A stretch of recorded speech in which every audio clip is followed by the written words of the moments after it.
Hello, everyone, and welcome to the podcast. My name is Bree Noble. I am here with Marc Christian. It turns out we live about less than an hour away from each other. We just figured out.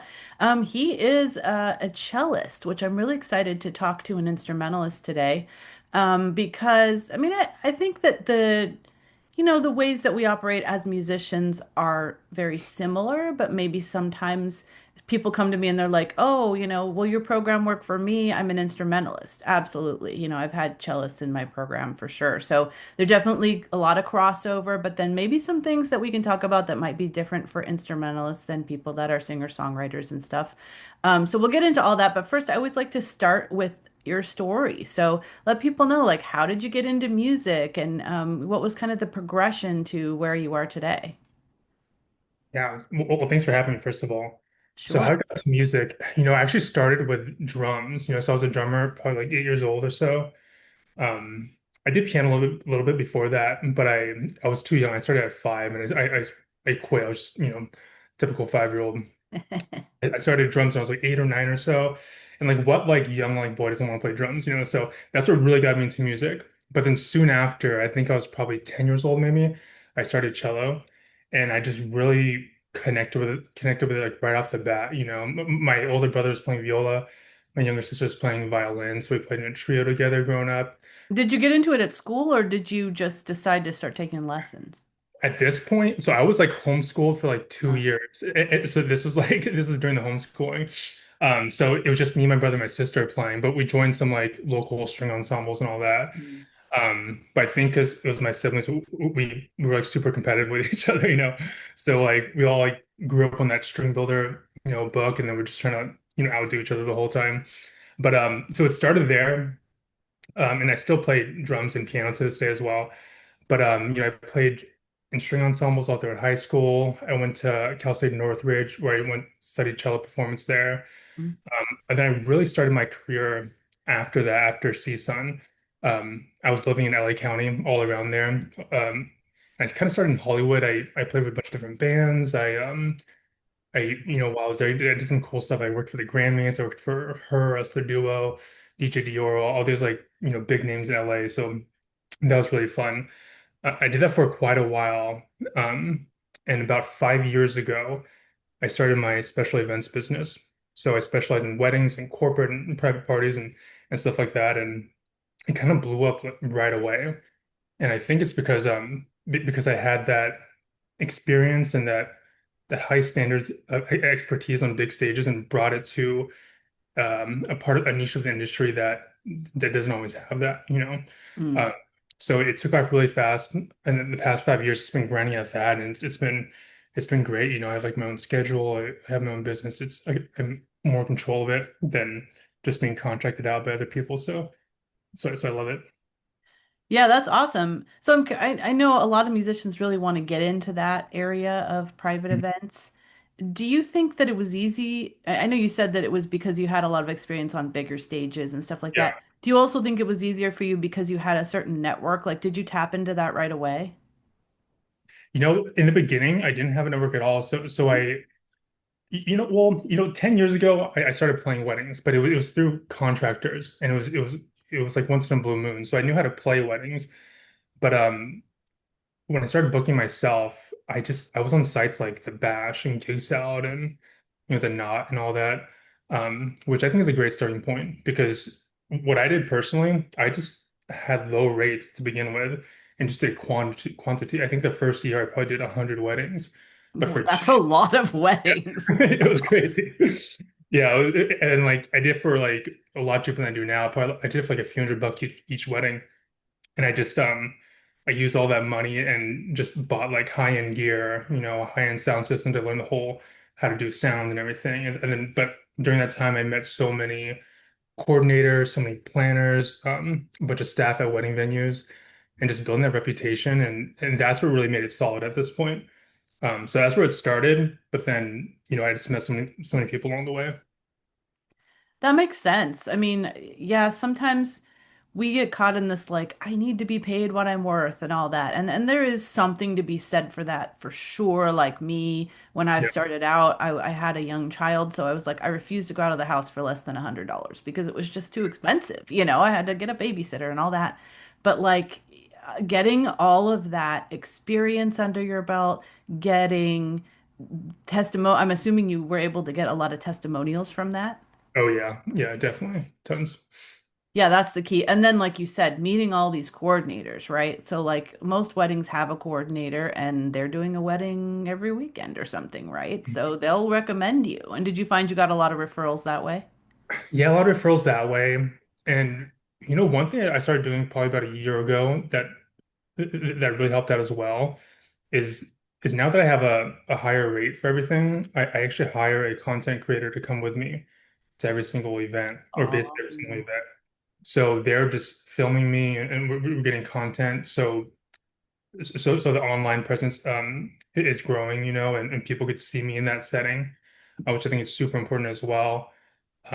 So yeah, along with the relationships with all the planners, all those referrals, also online, there's a lot of people that that I wasn't referred out to, but they see me online, they see videos, and they contact me from that. that's really smart. So, what are your kind of best discovery channels as far as like, are you people finding you on TikTok, Instagram, Facebook, all the above? I should be like better at doing all of those, but really the one I'm active on is Instagram. Okay.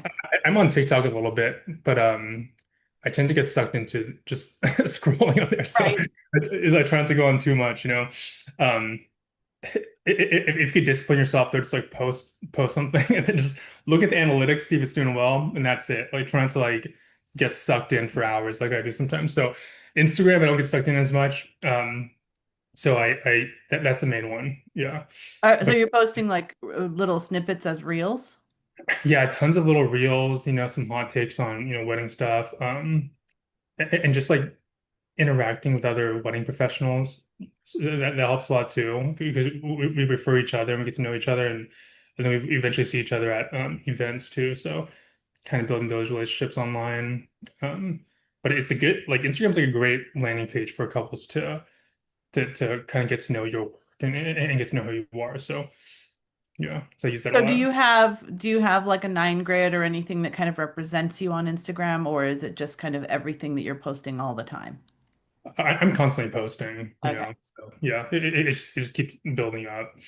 But yeah, I just post videos, and like most of my posts are wedding related. Ah. 90% of it, because that's the market that I want to work in.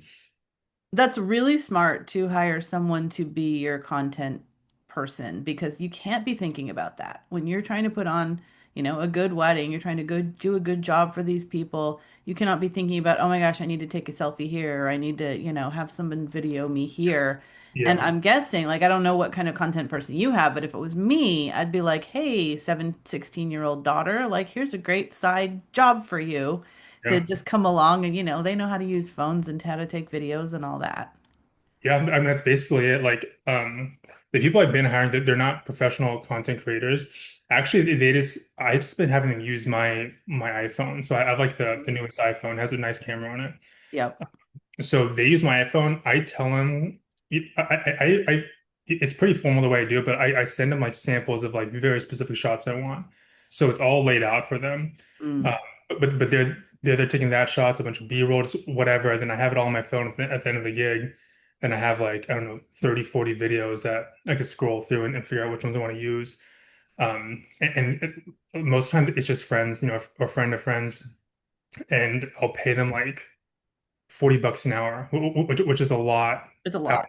It's just a lot hourly, right? But I don't need them for 8 hours a day. I need them for about 3 hours. You know what I mean? So Yep. $150, $150 or so. And I got content that I mean, I almost feel like the content it's hard to value it, but I know there's like some videos that's made me tens of thousands of dollars, or that's gotten people to book me for like, but like that many clients, over time. So $120 and you get like even one good video that could really set you up for a lot of That's these. really, really smart. And it's true. I mean, I've done. plenty of video shoots or especially like headshot shoots, they shoot tons and tons and tons. And then there's just that one headshot that you like use in everything because it's so good, Yeah. that Yeah. you can't get unless you shoot a million photos. Exactly. Yeah. Yeah. Same with the video content, it's just and people need to see you and be reminded that you're doing what you're doing, So Yep. it's Yep. I Keeping you top of mind for sure. exactly. And what I learned, not too long ago too, is I used to do these videos with my wife a lot at our house. And I'll play the same music I would play at weddings, but like at our house. And I would, you have a nice frame for it and everything. And it did help to book some stuff, but people really want to see you in the environment that they're Mm. gonna hire you for, So I could play a typical wedding song or song that would be in a wedding, like in my house, in a room or something. But like if I play the same song in a video at a wedding venue underneath the arch, the wedding arch, then people imagine it more. Oh yeah. You have to show people exactly what it's going to look like for them to really even consider it.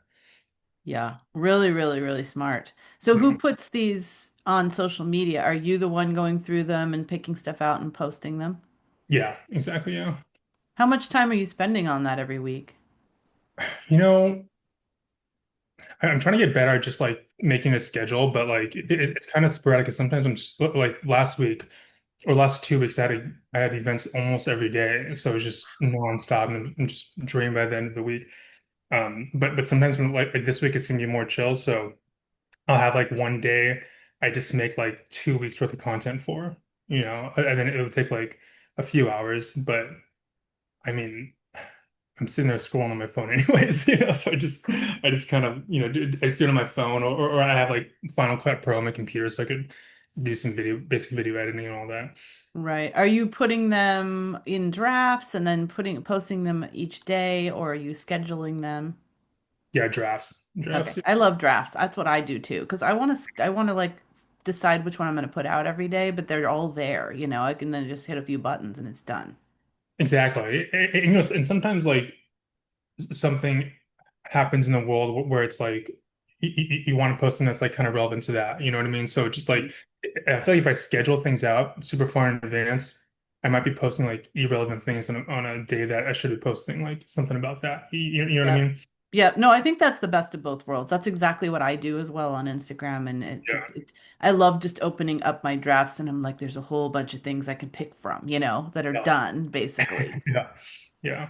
I used to do it one at a time, but like but that always makes you do like you might have like 3 videos in a week and then the next 2 weeks you have nothing, So Yep. it's better to have the drafts. Yep. No, that's really good. So for these events, are you doing just like ceremony stuff or is this also for receptions? So I do guest arrival music, Yeah. ceremony, Okay. cocktail hour, Mm. first dance, and dinner. Oh, got it. So I don't do all those every single wedding, but that's the place that I offer live music.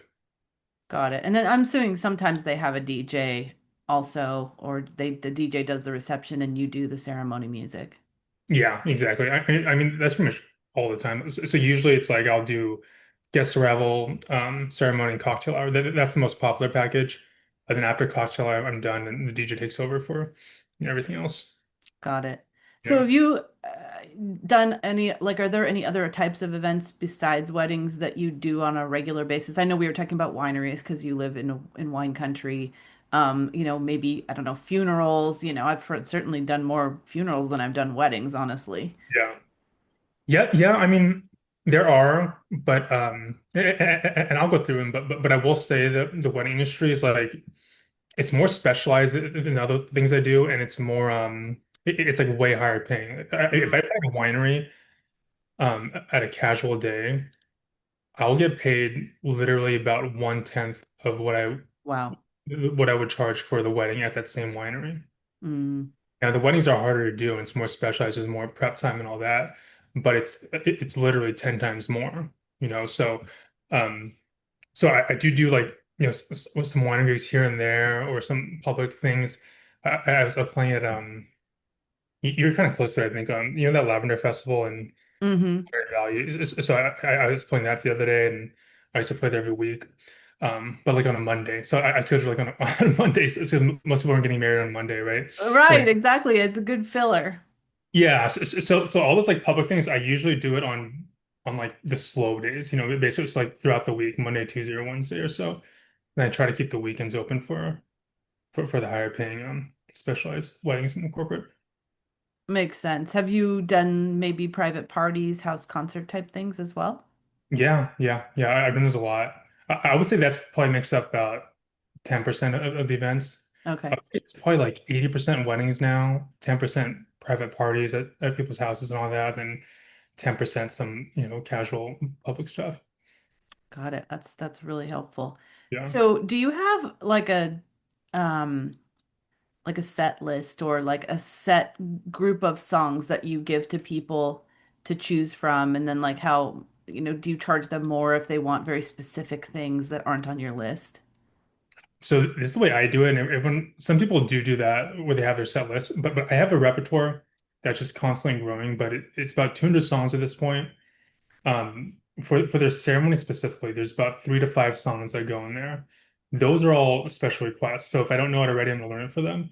But everything else is gonna be from my repertoire. Hmm. So that way I'm not learning like 20 songs per event. I just at the most I'll learn 3 to 5 songs. But at this point, honestly, like this, the songs people request, I usually already know them at this point, or I've played it before. So it's, many times I'll learn one song, or there's some weddings that I don't have to learn anything because I already been playing those songs, for years. Yep. No, I get that. It's Yeah. there's, people have certain songs that are just the favorites. Or I find there's a lot of people that just don't know very much about music because I'm used to being around musicians, right? But then there's Yeah. plenty of people that don't really know about music. They, especially with like ceremony music, they haven't been listening to more classical type music over the years or anything and have like things in mind. So they just go, yeah, just give me what's good. You choose. Yeah, exactly. Yeah. There's a lot of clients like that. I would say about like 30% of clients are like that, where they don't really know, or they just want me to guide them through it, which is totally fine. But but I always tell people too, I think, I think a lot of people they have the musical taste for sure, but they just think it's not gonna. They don't. They're afraid it's gonna sound dumb if they ask me to play like Kendrick Lamar on cello or something. Like, they don't know if it's possible, but it is possible, and I do it all the time. So I try to put out content of that too, so people know. Like, if you're a big R&B fan, I play tons of R&B. Even like hip hop and stuff. We can make that happen. That's really smart because I would never think to even ask about that. Like I would think that you Exactly. need to have a certain kind of Yeah. piece. Yeah. Yeah. But when you do it, like people are like blown away. It's really cool. It's really cool to see people like stoked about it. Because if I were just to play classical stuff, I mean, at this point, I barely even play any classical, to be honest. It's mostly pop, R&B, movie soundtracks, all that stuff. So it's all songs people know, and Hmm. they really connect with it. Got it. Got it. So do they ever ask? So you're a solo player, right? Do you ever bring other players with you? Do people ask for you to assemble like a bigger group? Yeah, I offer I pretty much know like good instrumentalists in every single instrument. So I'll offer like, duos or trios.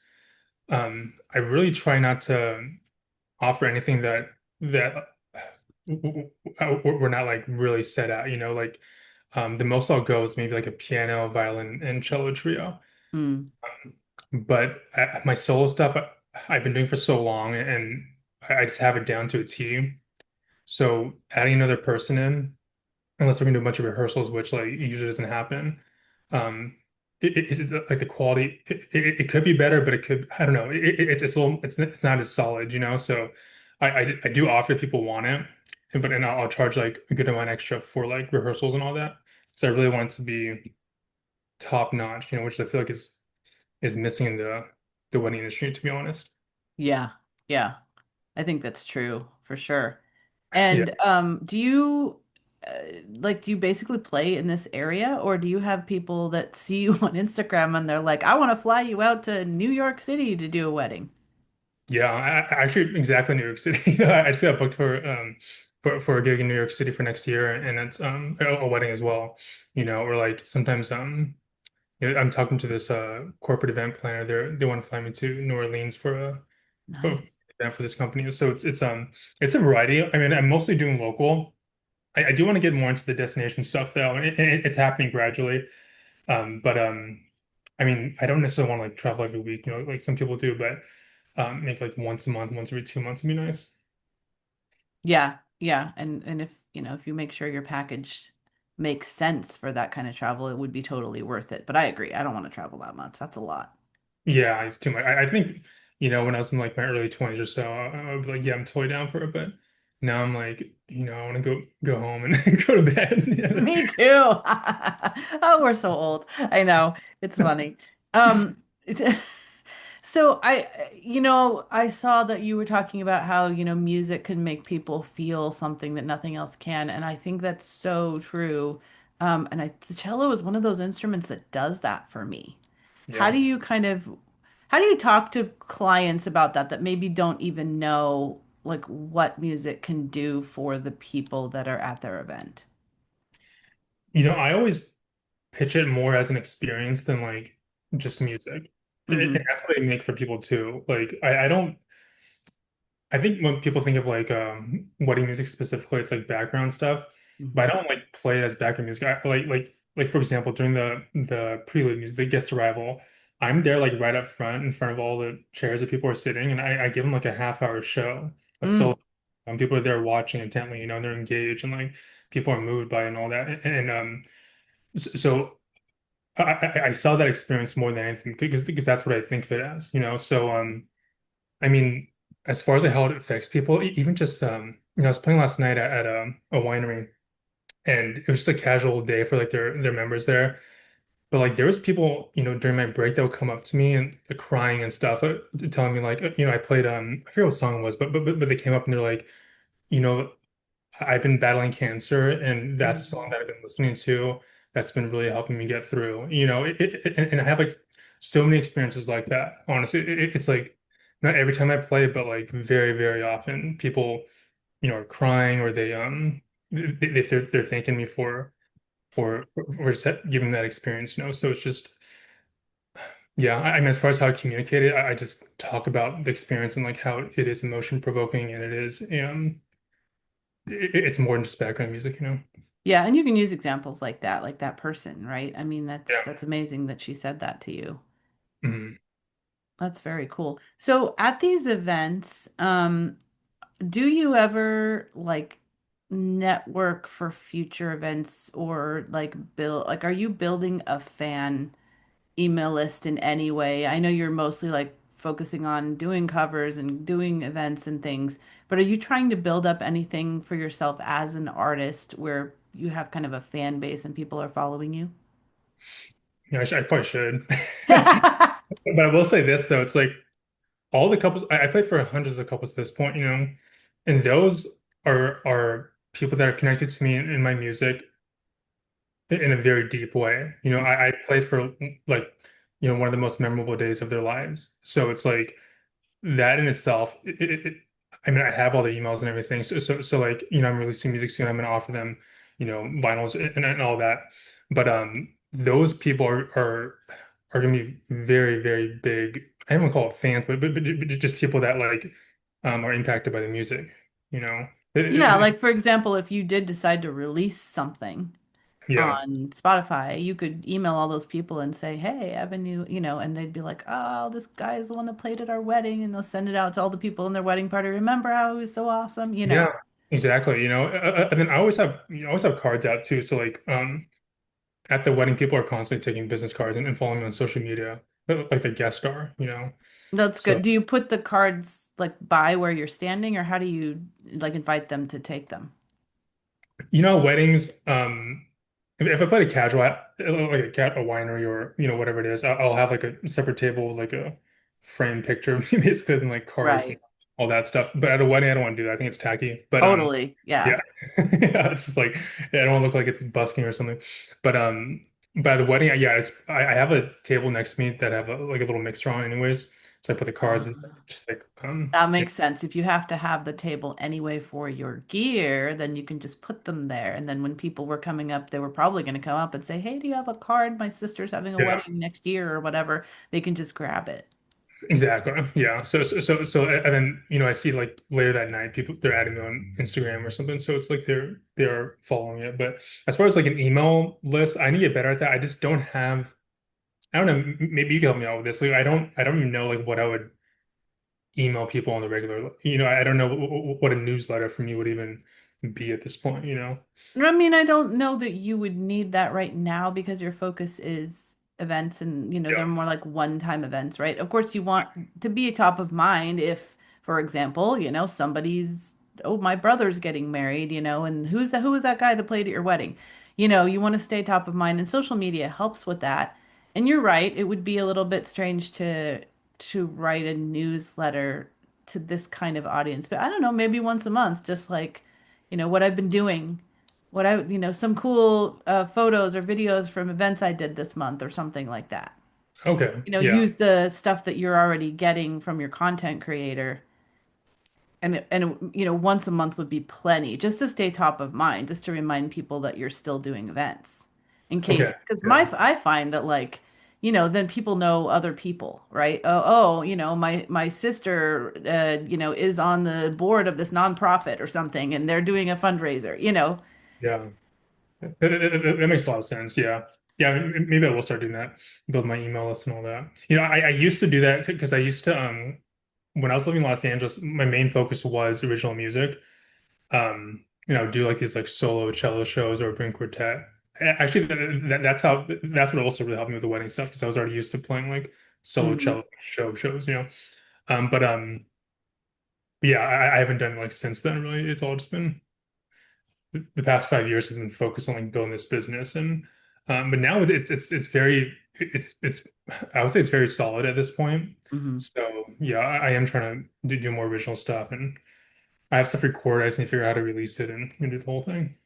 Yep, I know it's a lot of stuff to do as It artists is. for sure. Yeah. So Yeah. when people reach out to you, are they reaching out on DMs? Like, are you sending them to like a website, or is it mostly just Instagram? They're seeing you and they're like, yes, I want to book you now, and then you send them to like a page where they can book you. I have a website with like a formal Okay. booking page. And I think it's important too. I don't want to do everything on DMs. It just Yeah, it's exhausting. I think exhausting. You get lost, and it's also I feel like it's not going to be perceived well. It looks less professional. Hmm. Especially for something like this. These are formal events, and like a lot of the events I'm planning are like very like luxury, high-end events, Right. and people are spending like hundreds of thousands of dollars on these weddings sometimes, and it's like to just to not even have a website. It's like you need the website, even if like they find you on Instagram. My Instagram links to my website. You know what I mean? So it's just Yep. I need to go on there, and it's all very formal and professional. It's not like it's not very casual. That's good. No, I think that is very important based upon the clientele that you're working with for sure. 100%.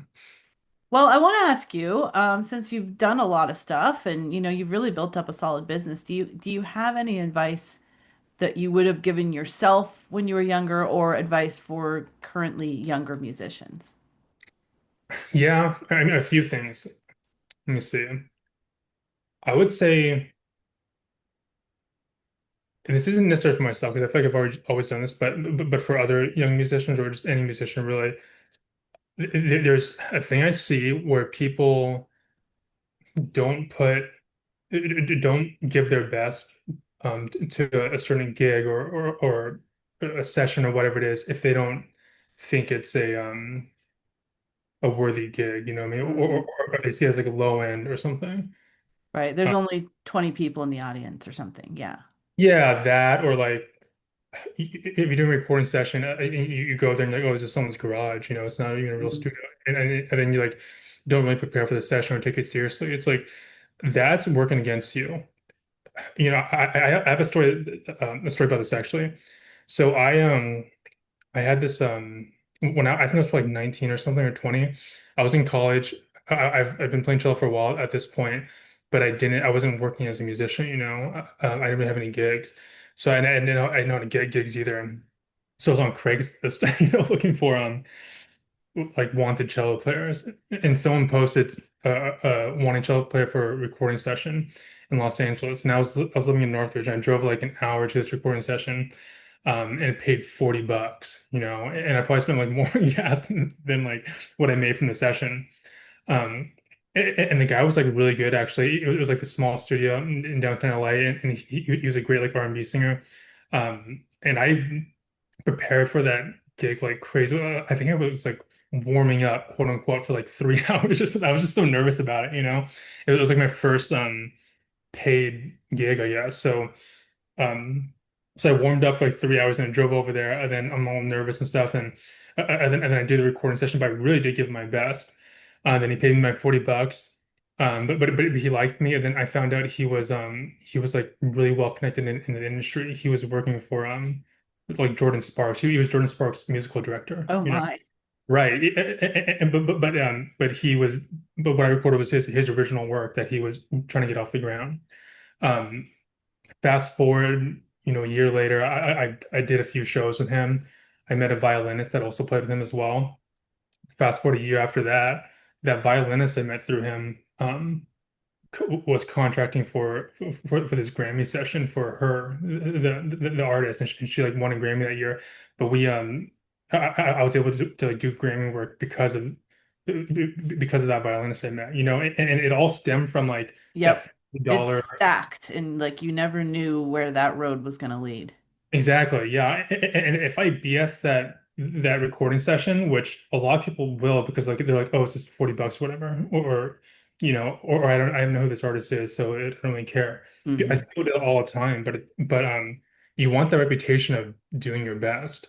You don't even have to be the best, but you have to give your best. And if you keep doing that over time, people will talk about you positively, and it's just like this ripple effect, and it opens so many doors. Yep, that's really good advice.